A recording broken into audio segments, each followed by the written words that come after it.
My name is Marcia Robinson, and we are recording an oral history with Dee and Dave Young as part of the Sweet MUMories Oral History Project to mark the 50th anniversary of the Miami University, Middletown, Ohio campus. This interview is taking place on July 22nd, 2016 at Johnston Hall. Professor Young, do I have your consent to proceed with the interview? As long as you Yes. don't call me professor. Okay, Dee and Dave. Fine. Okay. Fine. All right, thank you. It's my understanding that your connection to this campus predates the construction of this building. Would you like to tell us how you first came to know the Miami University Middletown campus? Okay. That's for David. Okay. Well, being a native Middletonian, I, of course, was following all the news in the local newspaper, and it got me very interested. I started off being a research engineer with Armco, and I graduated from UC and co-opted at Armco and was full-time from 58 through 66. It was in 1965, about a year before the campus opened, that my father and I attended a men's fellowship meeting at our local church, First United Methodist Church, and Dean Theskin was the speaker, and he talked about the beginning of the Middletown campus. Of course, like I say, this was in July of 65, and I, of course, had heard about the campus, but didn't know much about what would be offered, and I had taught a little bit of industrial teaching at Armco, enough to be interested in it, and I knew I wanted to do something other than being a research engineer, and Dean Theskin in his talk just happened to mention that they were hoping to start some sort of a technical program. At Oxford, of course, they already had beginnings of an engineering program. And so I went up after the talk and I asked Dean Theskin, I said, you know, is there any person I could talk with to maybe get a little more information about the engineering stuff? And so he gave me George Bower's name, that was the director of applied science at that time. He wasn't the dean, he became a dean later, but he was director of applied science, and Dean Theskin gave me his name and number, and wasn't too long after that that I called George, and he seemed interested. He said, just send some information, which I did, and I don't know the complete sequence after that, but I know we corresponded by mail a couple of times, and then he asked me to come in to talk with him, which I did, not knowing what to expect, and doggone if he didn't hire me, you know, right there on the spot, and I thought, whoa. So that really overwhelmed me. That was about late 1965, and so it gave me time to, you know, leave Armco, which was tough to do because at that time everybody in Middletown practically worked for Armco. That's right. And I don't think anybody ever quit Armco. And so when I asked my boss, I said, well, you know, it looks like I've got an offer that I want to accept. And when I had my retirement thing at Armco, I think, you know, everybody was completely surprised. But it was definitely the second most decision that I ever made in my life, you know. She was the first one, of course. And I've never regretted it. I mean, it was just a wonderful thing to do, to, you know, be involved in the startup of the school. And, Well, I'd like to maybe set the context for why you might have been interested. I understand, Dee, that you have been taking classes here for quite a while. Started when the Miami University had extension classes at Middletown High School. And that was 1960, maybe 59, 60, something like that. And I was taking some classes and I had known David, but David took a class with me. And then after we got married, I just kept taking classes, like 2 classes a semester. And then when the children were little, all 4 of them, I didn't take any classes. But I was really part of this campus. And I have to tell you, it was fun to be here. Everything was new, and most of it was little. There was one building. We just had Johnston Hall, and our children were like, I don't know, 4 down to maybe when the baby was born. He was born in 1971. But when the girls were little, there were 3 of them. They used to run up and down the halls. Yeah, we bring them here for everything. Bring them here. They came here for everything. All of the Shakespeare plays and things like that were in what then was what is now the Commons, but not quite as extensive as it is right now. Everything was here. And the children used to love to come to the basketball games, and our son particularly, David, was the statistician for the basketball team for a while, and so we were very much involved in the athletics. And so it was just really great. So I kept taking my classes 2 at a time. I started in 1960, and I graduated with a bachelor's degree in 1985. And Dr. Bennett had a special recognition for me, saying I was the longest, continuous kind of student. And I graduated with 144 credits. And that's all I needed. And I worked really hard to do that. And then I went, I took my last couple classes over in Oxford because I couldn't take them here. They were upper level classes. And one of my instructors over there asked me if I was interested in going to graduate school. And I said, I hadn't thought about it, but that might be nice. And he said, well, if you do, then you could become a college instructor. So I graduated in December, and I started taking 1 class at a time. For that next semester and in the summer, and then I started graduate school. And I didn't graduate in 18 months the way you're supposed to, because, of course, I never graduated the way you were supposed to. So I graduated in 1993, finally, with a master's in speech communication. And then I started teaching part-time, and I taught in Oxford. Well, I was a grad student and, grad assistant in Oxford, so I did that. Then I came over here, and a good friend of mine, Janet Sauter, who was in the speech department here, she was having a baby. And so she asked me if I would teach her classes. So the university let me teach that semester that she was off. And then I just started teaching. I never taught more than 3 classes a semester. I just wanted to be part-time, and I loved it. And I loved my students. And so my beginnings with the campus started when I was at Middletown High School and ended when I retired from Miami here, about 2003. Well, that covers a lot of time. Dave, can you talk about the facilities that you had for teaching, and what classes did you come up with? Okay. Well, in the beginning, there wasn't much, really. Of course, Deskin Hall was not built, so we had a drafting lab just down the hall from here, and back then, of course, we had no computer-aided drafting. We did it on the old boards with a T-square, and so we had I think it was called technical graphics. I'd have to look in the book, but engineering graphics maybe. And then I taught a technical math course. That was the first semester that I taught. It was what, trimesters or quarters? Trimesters back then, we changed not quarters, so much. trimesters.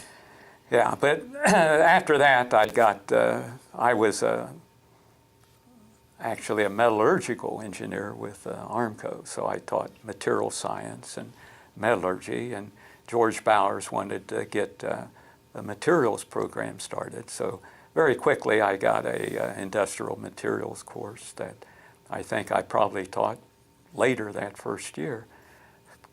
And I was only faculty member at that time, so we had part-time people from the industry, and also some of the Oxford people came over. But very soon, I think it was about the third year, we got Carl Moore. Well, I guess I don't say name, but yeah, Faculty's okay. came in as our electrical person. So Carl Morgan, yeah, I think it was the third year maybe. Yeah.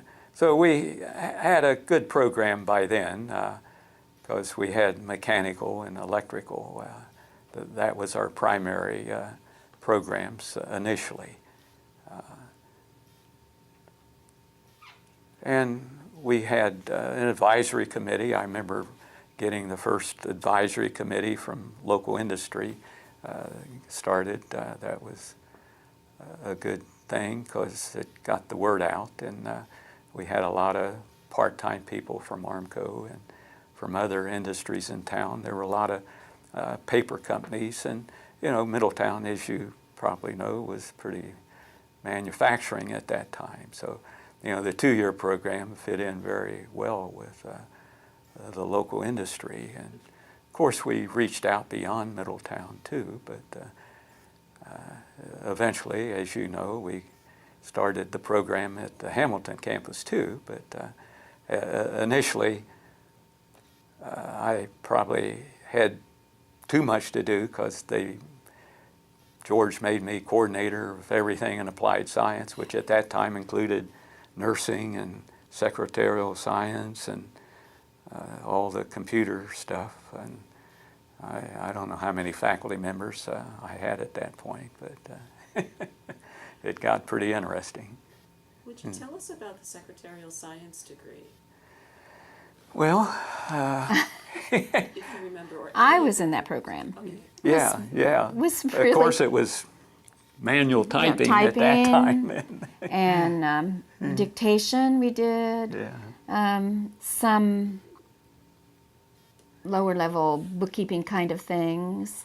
There were some really, really nice professors in that department. Carol Skeens and Sue Butcher were members of the faculty. And at one point, I ended up getting an associate In secretarial. in secretary science because I ended up just getting a general associate because I had all these other credits mixed in. But I started off with the associate, and that mostly came from the secretarial science program. But it was a big program, and back then there were no computers, so there was a real need for people beyond high school that wanted to get a little extra degree to get that 2-year associate in secretarial science.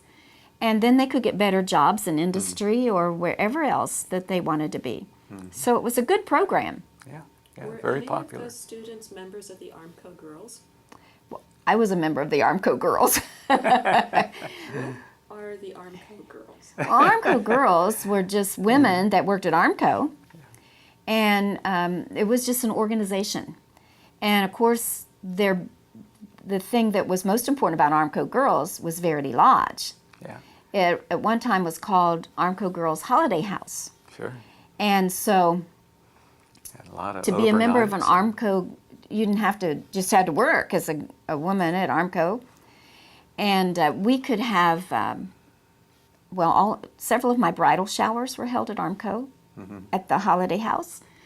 There was a really nice, the lower level of that building was a residence for a man and his wife who took care of that building and took care of all the parties and everything. But they also had a room in the back where you could have sleepovers.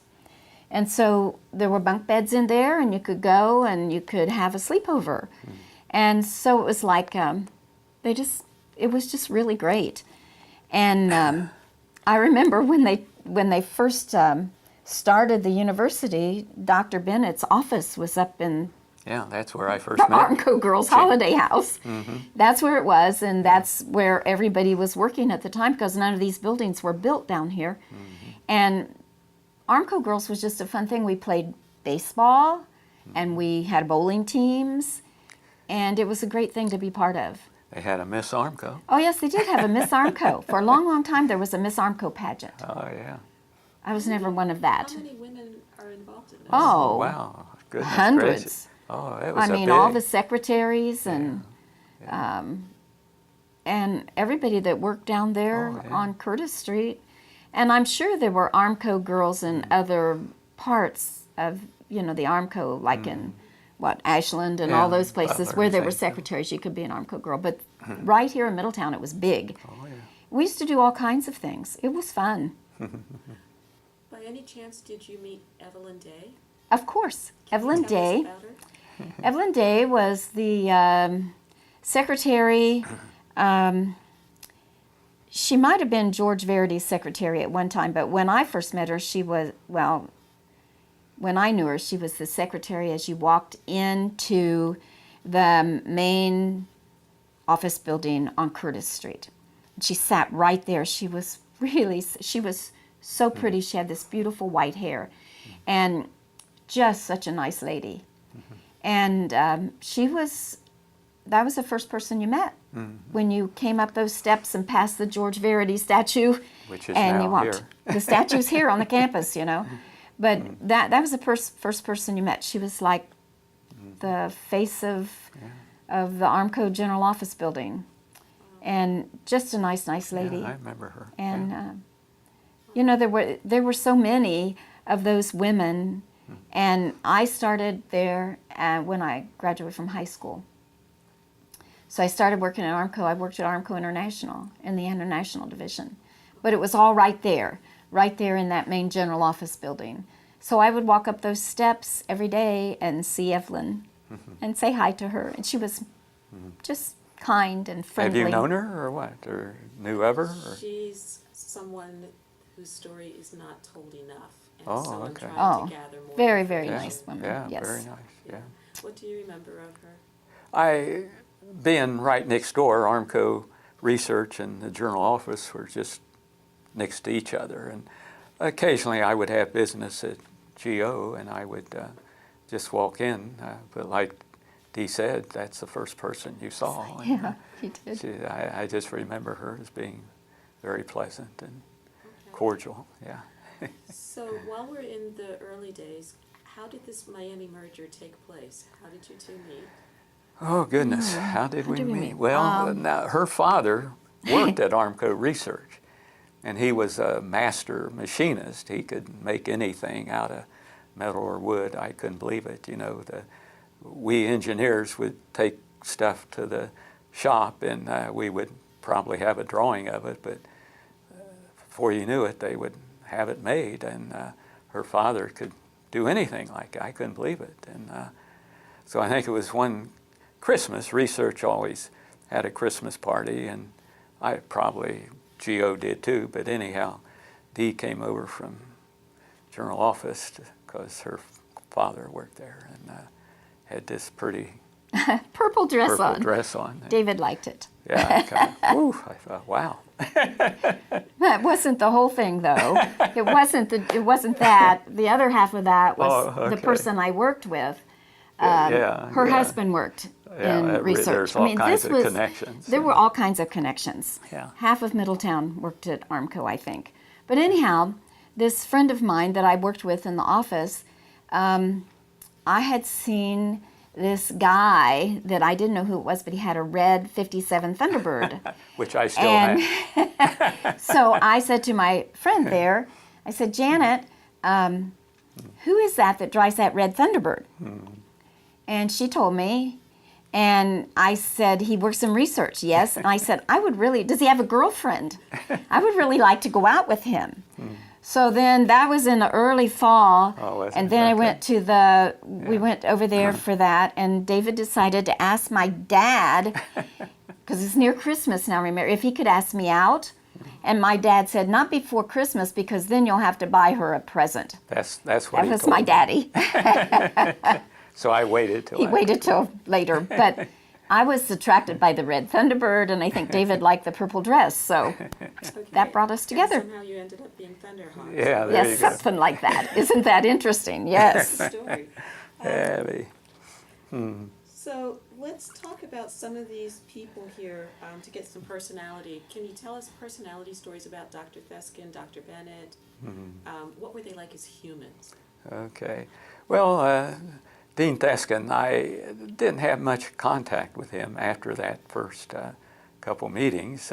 He would come in occasionally and talk, but although he was very personable, I don't think he meant to get too close to anyone here, except maybe, Gene.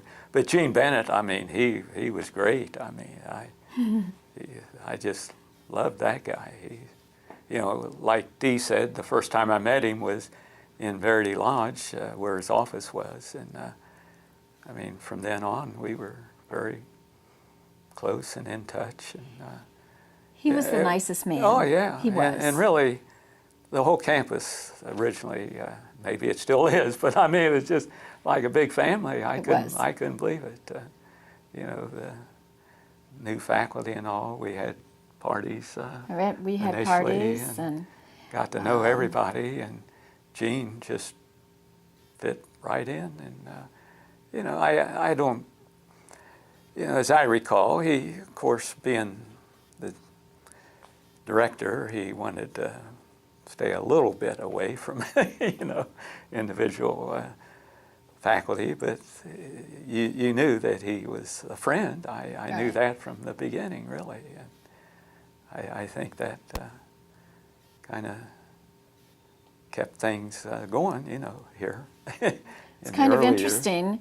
Yeah. Jean Curry and Barbara Nose were his secretaries, at least when I was working here. Yeah, they were in the bursar's office. Remember, there's just a row of Have you cabinets. heard those names before? Okay. Well, they were his secretaries. And the interesting thing about the Middletown campus, and probably all college campuses everywhere, everybody could smoke. I mean, there was smoking. And just, it was so interesting because smoke would just be swirling around all over the place. And nobody seemed to say anything. And Dr. Bennett would sometimes close his door because I don't ever recall seeing him smoke. No, I don't either. But the secretaries did, both of them. Yeah. So it was kind of interesting. And he kind of kept himself away, or sort of not aloof, but just away when he was in that office. But when he came out of his office and walked among all of us employees, he was just the nicest man, and loved to laugh. We would have a Christmas party. There was a Christmas party that he and his wife had at his house over on Gage, not too far from here. Yeah, and we would go there for the Christmas parties, and it was just always so nice. Everybody was friendly. The campus was, there weren't very many at the beginning, and so the wives were kind of close. And I don't know if there were any other people that first year. I can't remember when David Ballard came to the campus, whether it was the first original. year. David Ballard was from Middletown, and Kathy Mulligan. Or Kathy Hurd. Her name was Kathy Hurt. Kathy Mulligan. So she was, was she chemistry? Math. Math. Kathy Mulligan was math. I think David the three of Ballard us. came as he worked in the office, the main office, as I don't know sure what he was, but he was from Middletown, and David was from Middletown, and so we kind of knew each other. It was a close-knit group, and the kids knew each other. There was a family, Don and Kay Ferris, that had about 5 children, and our kids, we would go to the basketball games and just have so much fun because they would go between rooms and cheering, and it was just really neat. And I didn't really notice a change in the campus until not even when Theskin was built. But when they built the other buildings, it separated. You didn't see people very much. I was still here, but I hardly knew anybody in those. I felt kind of a loss because I didn't know all the people anymore. It got big. Do you remember opening day? I do. Oh, yeah. Yes. Yeah, Tell us about yeah opening day. David can probably tell you more than I can. well, we were there. It was out there on that balcony. Yeah. People, there was dirt. They had, a lot of dirt, and it was warm. And all of the officials were standing up with the big seal of Miami. And we were all kind of either sitting or standing. The dignitaries sat down, and the faculty sat down. But me and all the other wives and family, the kids were there. It was just a really impressive kind of thing. And you just could hardly believe, because this park, this Armco Park, I grew up sort of here. Yeah. I grew up here. My girlfriend, her parents were the caretakers of Armco Park. And we would get off the school bus and walk down past Verity Lodge, and then there was a driveway that came down into the park. And so I was so familiar with this park. Bunny Hollow. We used to hunt Easter eggs from when I was a little kid, and our kids did for a while. Our children did for a while.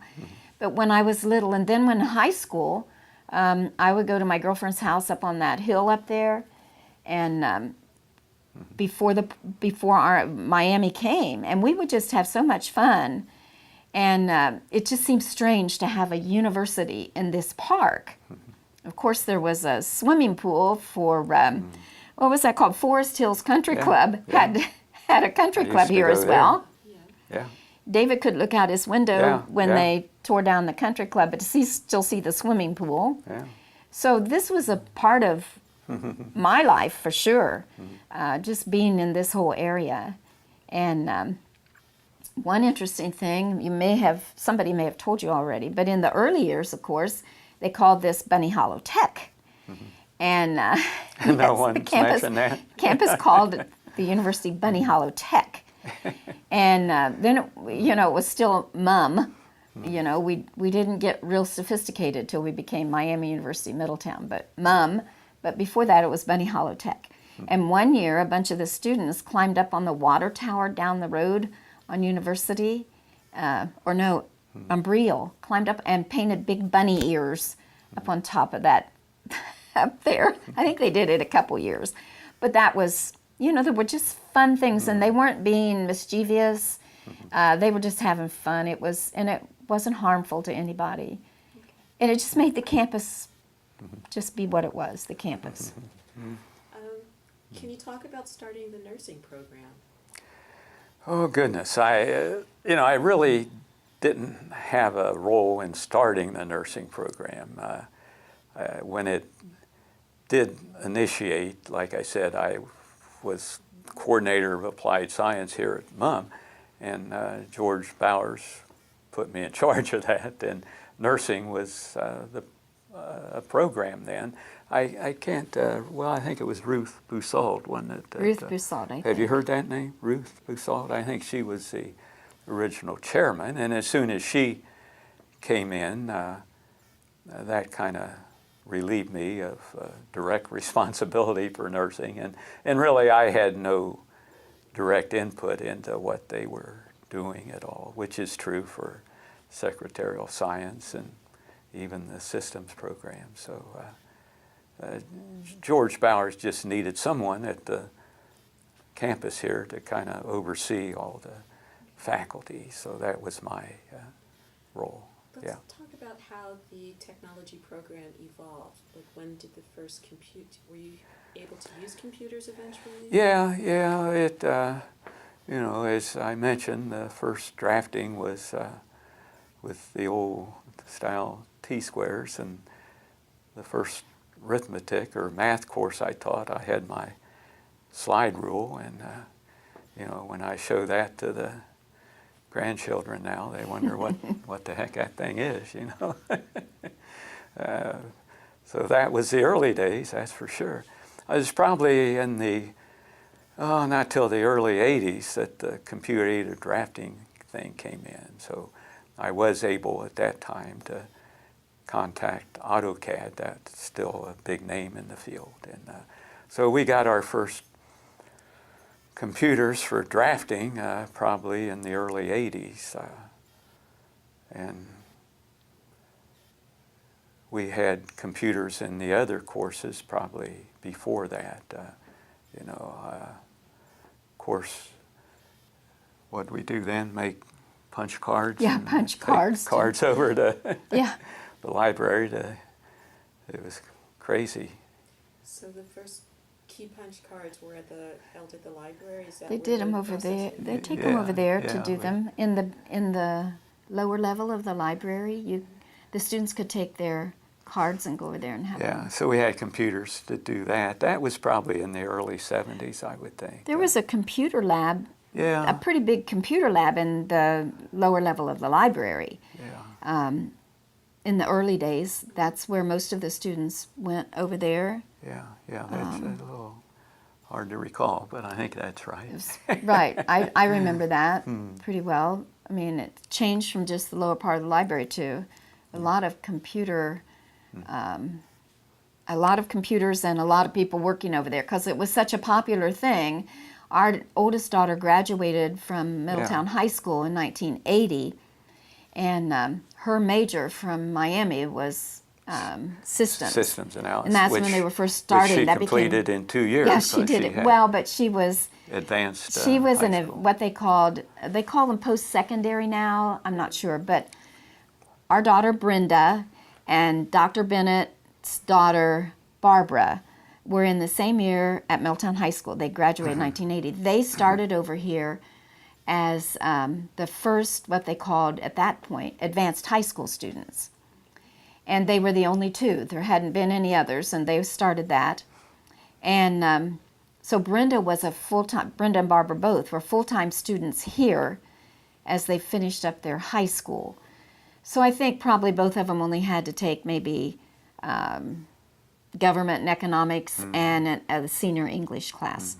So Brenda spent most of her time here, her senior year, and then she went over to Oxford, and she wanted to graduate, and she ended up graduating with a bachelor in systems in 1982 in the summer. So, but it was an interesting program, and then that advanced high school program grew as students, started hearing about it. So in the end, all 4 of our students ended up being advanced high school students before it became post-secondary. So it's all for your children? Graduated from here. Yeah, it's And then to kind of a Yeah. family joke, I guess, between Dee and me. But, as the kids got interested in college, I would tell each of them privately that I would give them 3 choices of schools to, go to college. I said, you can either go to Middletown, Hamilton, or Oxford. Because, of course, we had the tuition paid Right. for as faculty that members. faculty tuition. They still remember that. And they all are really proud of their Miami degrees. Yeah. They, All of them went on to advanced degrees. yeah, they all got advanced degrees. You talked about nursing. Our youngest daughter, not our youngest child, but our youngest daughter, after all of her children were raised pretty much through high school, she came here and she went through the nursing program, and now she's a nurse at Atrium. So, it's just kind of circles around. Yeah, it's a big family thing. I would like to ask you about the social life here. You talked about that, so can you talk more about any of the sports teams that you remember? Oh, goodness. Lynn Derbyshire came, I'm not sure what second year year he or came so. second. and Second year or we so. got close right away because and I kept score for the women's team for years and years, and Dee was the cheerleader advisor. Yeah. So, That we was went to fun. all the games, and the kids tagged along. Our children, and, yes, so- traveled with the team. And we would drive to We drove all over the place all kinds with of the places that cheerleaders, yeah. I could rent a van, a big, one of those great big vans, and I could lease it and so to take all the cheerleaders, and so we took them to all the games, and one of the years that I was cheerleader advisor, they won the ORCC championship, so that was a biggie, and it was hard sometimes to control them because, not all of them were just right out of high school. We had some older guys and older girls, and they would want to get together, and so I have to watch them so they wouldn't do things that they shouldn't be doing.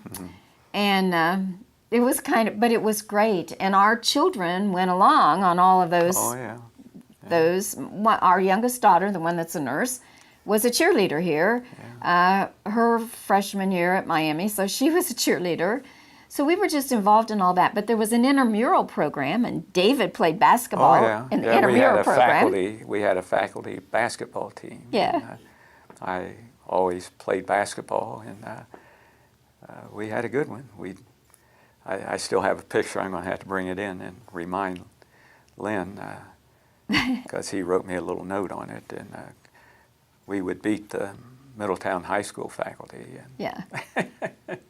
There was a... I think we could have maybe one or two students. Right. And I had Ben Cole in my class, and he was an all-state basketball player for Middletown High School, but he didn't play at Miami, but he was on our faculty team, so that kind of helped us out a lot. Right. But there were, they had the baseball. Oh, yeah. Chris Urso, who's the Yeah. president of the Middletown Teachers Association or whatever it is in Middletown, he came here and he was a really good baseball player, and he played baseball. So there's all kinds of things going Golf, on, weren't there? tennis. Yeah. I mean, we had lots of programs. Some of them were more intramural, but a lot of them were, with the ORCC, and the students did really well. And at the end of the season for sports, I can remember there was always a sports banquet, and they would have it, and they would honor different players. And there was one player that I really liked. His name was Dale Spittler, and he was kind of he played basketball, and he was just funny, but boy, could that guy play basketball. And just a few years ago, they gave him the award, whatever the award is they give, to recognized him at the sports banquet that they still have. So, like I said, those things, it was close. You knew people, You go to some place to a basketball game at a big school, maybe you know who the players' names are, but you might not know them. Here, we knew them, and it was so much fun, yes. Can you tell me a perspective in the classroom? What is it that you recall about teaching students here at MUM? And are there any stories, students without their names, but can you tell us what makes teaching here special? Oh, goodness. I think one of the things really was I would be the placement coordinator for applied science. And, as I met with students initially, I would tell them that there were good jobs available at the end of 2 years. So, just hang in there and get your degree, and we'll work with you to get a job, which wasn't too difficult in the early years. And, I was able, having the background with Armco, and my father, by the way, was supervisor of personal relations for Armco, so that kind of helped in a way. And so I got all kinds of placements at Armco and Aranca and Sorg and all over the area, and Hamilton with Champion Paper and all the other companies in Hamilton. The thing that excited me was to get these guys, although there were some women too initially, fortunately, but there was one, since I mentioned that, there was one young lady that I got a job with at Armco Research in the early years, and heck, she worked for 35 years at Armco Research. So, and then I would see, being a Middletonian, I would see these students around town, and they would probably recognize me before I recognized them, and I'd say, well, how you doing these days? And I say, where are you working? And they say, well, I'm retired. This is in my later years, And I thought, whoa, maybe I ought to quit teaching, because a lot of these younger students would be retired already, because a lot of them were my age when they started. I was 30 when I started teaching, so I had a lot of 30-year-olds in the evening classes, and that was interesting. And they would always get a promotion eventually by completing a degree, and they would somehow get in touch with me, I don't know, and thank me. And to me, that was just great. That was just wonderful to see these kids just kind of grow up, get a job, and be successful. And, that was really what I enjoyed as much as teaching in the classroom, really, is to see where they went eventually.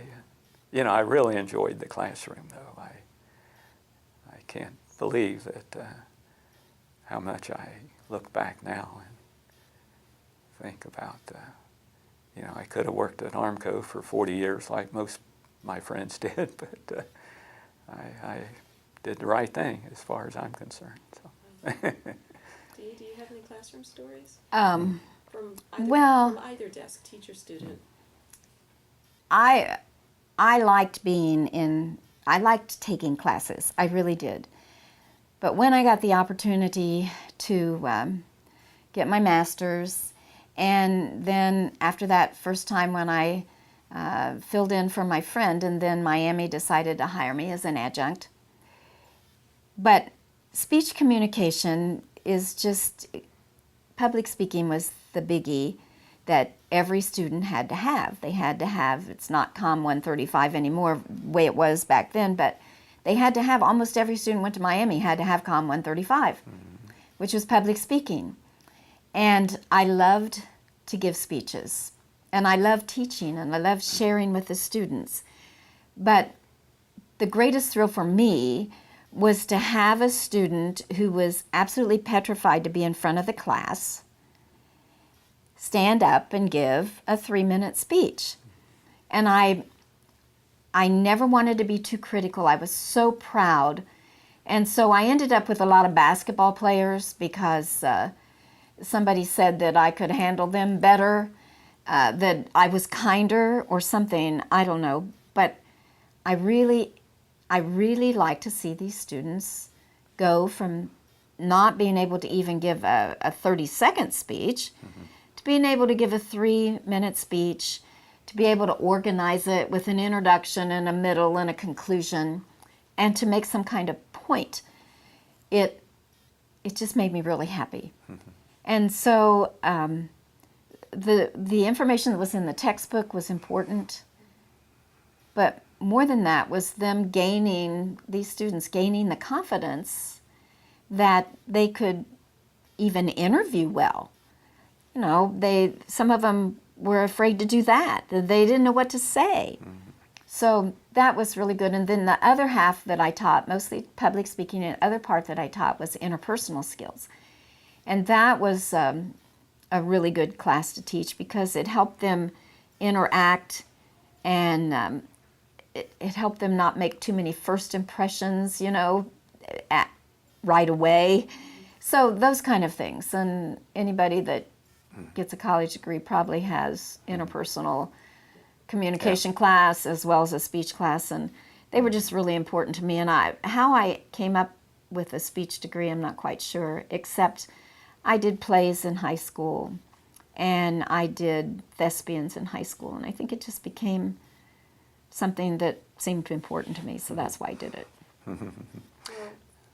No, I was going to say our technical students had to take they had my COM classes. 135 and a technical writing course, and a lot of them would ask me, well, why in the world we got to take these dumb classes for? But I would always assure them that they'll need them eventually, which of course they do. They need to know how to write and how to talk, and that was important. So. And I've seen some of them over the years who, not so much now that we're retired and away, we live in Lebanon, so away from Middletown all the time, but I'll see a student every once in a while that'll say, Mrs. Young, I see Ruth, but Mrs. Young, I really enjoyed your class, and that just kind of says, okay, I did all right. I'm doing something now where I can speak in front of people, or I'm doing something that I work with people a lot, and that means a lot to me. And I never had a desire to do any more than just be an adjunct. That's what I wanted to do, and that's what I did. mentioned thespians. Can you tell me about memories of Finkelman Auditorium? Oh, boy. You know, thespians really started right here in Johnston Hall with David Ballard.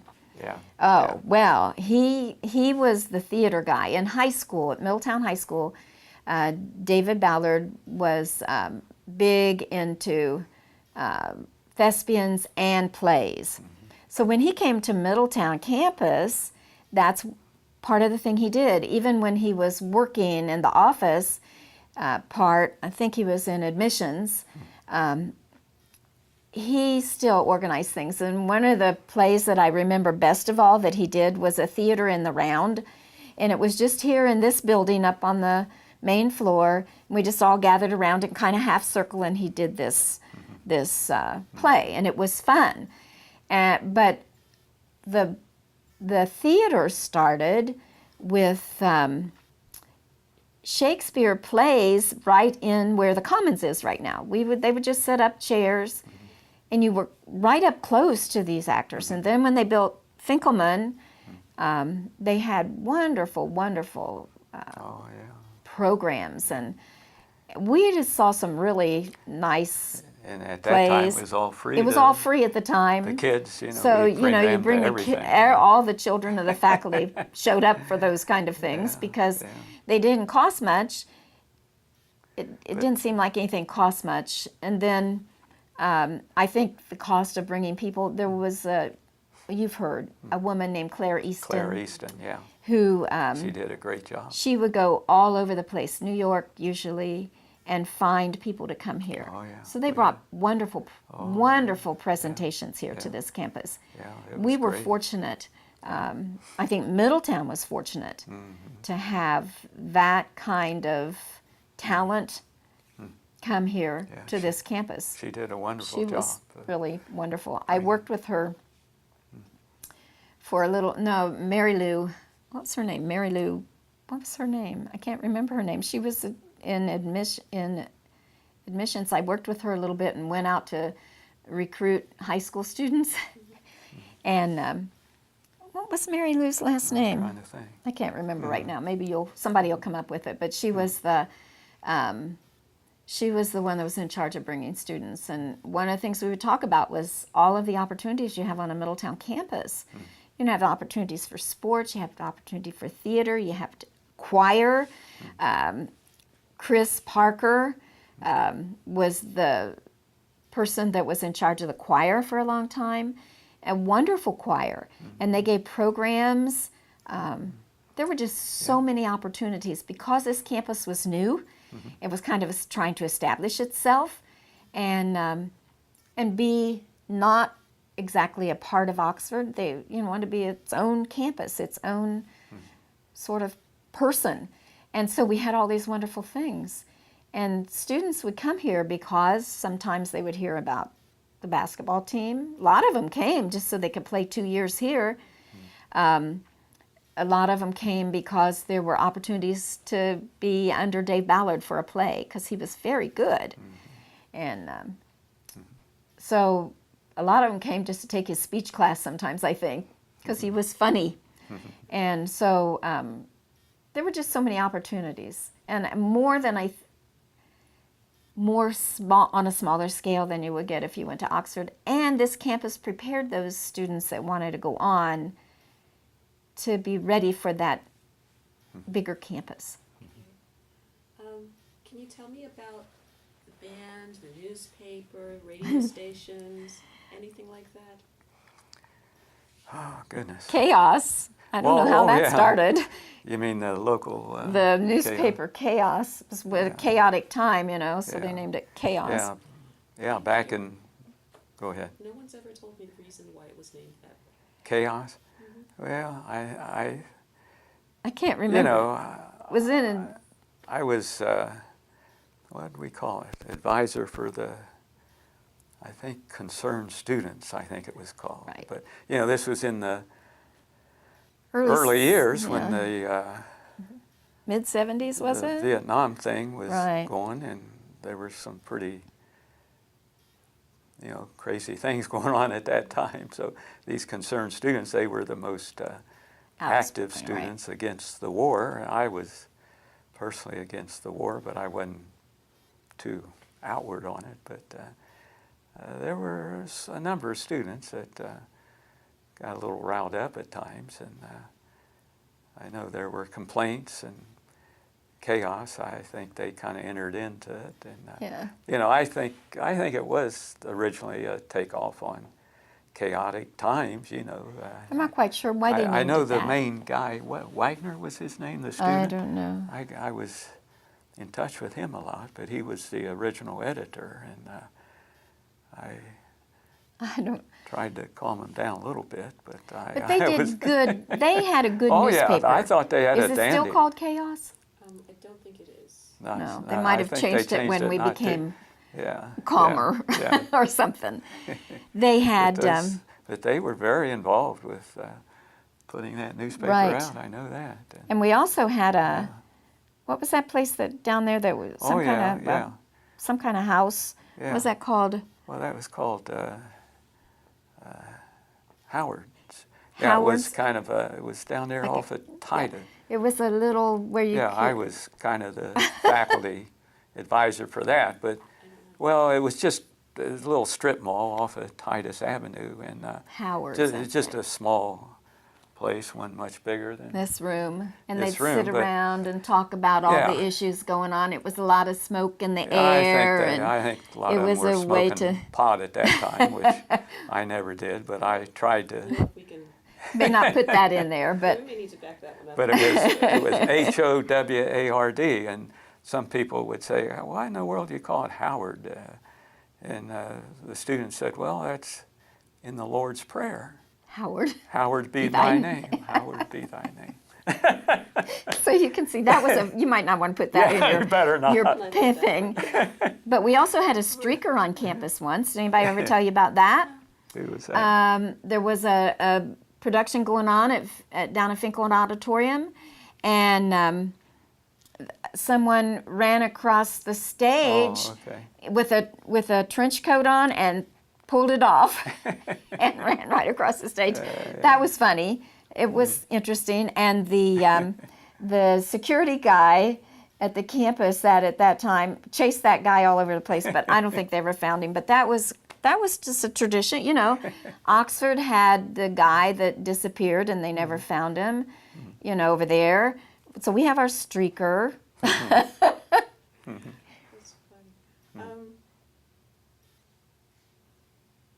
I'd like to hear more about people who stood out and really meant something for you to make your time here so special. Is there anyone that you want to recall?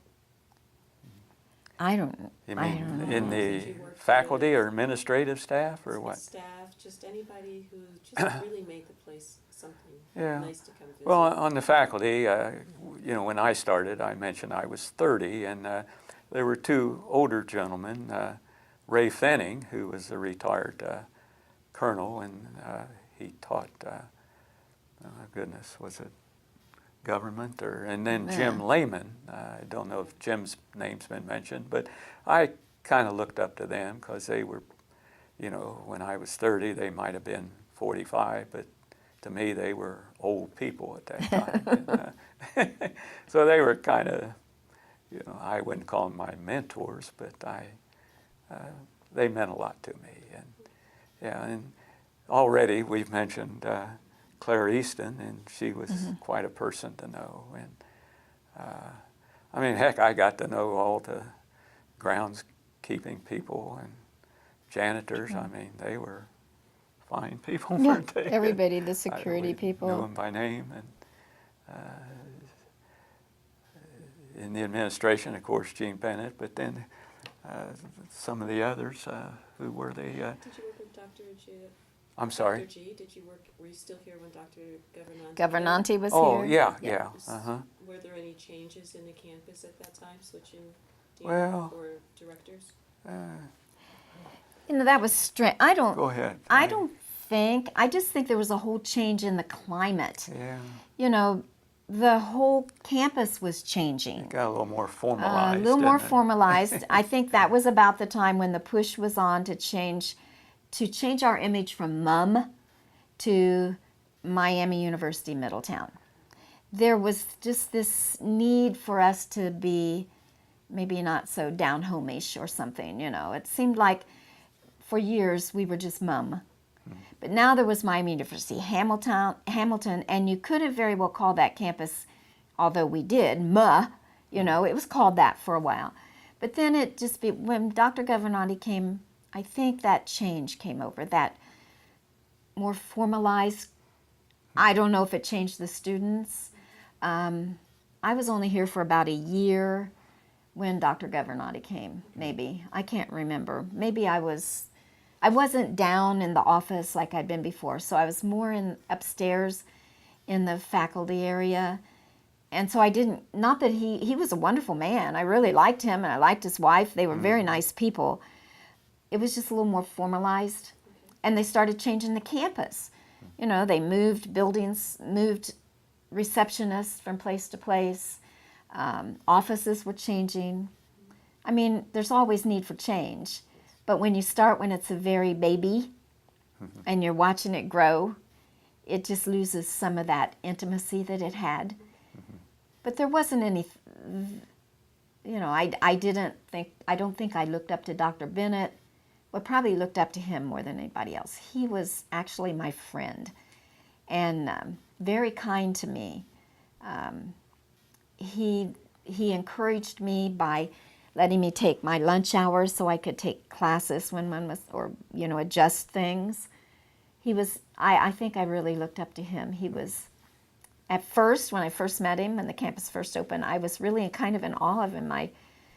I thought, I don't know any of these people. I hadn't gone to college at all, except for, you know, those few I took down to high school. And at first, I think I felt that I wasn't quite where I should be. I wasn't adequate to be, you know, in all this college stuff. But then as I started taking camp classes and Dr. Bennett was so supportive of me, I began to realize, you know, I'm not really any different. I just have an expertise in my area of speech, and they have theirs in chemistry or whatever, but we're all the same kind of people. And I began to see that, you know, we all kind of fit together the way it's supposed to be. And I really, really looked up to him. And I was so sad when I learned that he was ill. That made me sad. So he was a good person. Did you have any veterans in your classes? During the Vietnam War, did you have any students who Were veterans? or veterans or goodness. people who left because they were drafted? Do you remember? Well, yeah, I didn't. not too much really. I know there were some veterans, but they didn't make a big deal of it really that I can recall. So, no, I don't know. David probably had some students that had been part of the Korean conflict, you know, because he had students that were older when they would come. There was one student I particularly remember David had. His daughters were my daughter's age, were our daughter's age. Well, don't say no, it. I'm not but going to do names, I'm but not sure. he worked at Armco, and he wanted to get, you know, wanted to advance a little bit, and he's probably close to David's age. Yeah. And he got his 2-year degree and then went on and got a bachelor's, I think. I think I know. And so, you know, those kind of students, maybe the ones that were in the Korean conflict, were the ones that were coming into David's classes, some of the older ones, because they wanted to advance. They wanted to have that degree so that they could, you know, make more money to raise their families and all of that. And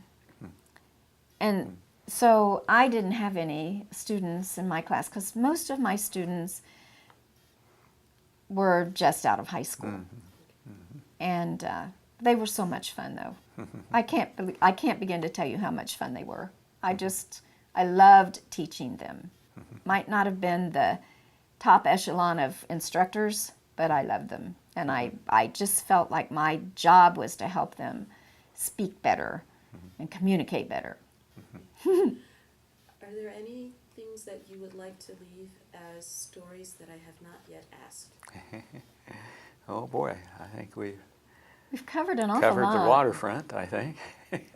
Yeah, we've covered a lot of things that yeah. happened at this campus over the Yeah. years. Yeah. And it's still a very good campus, you know. It's got a place here. It needs to be here.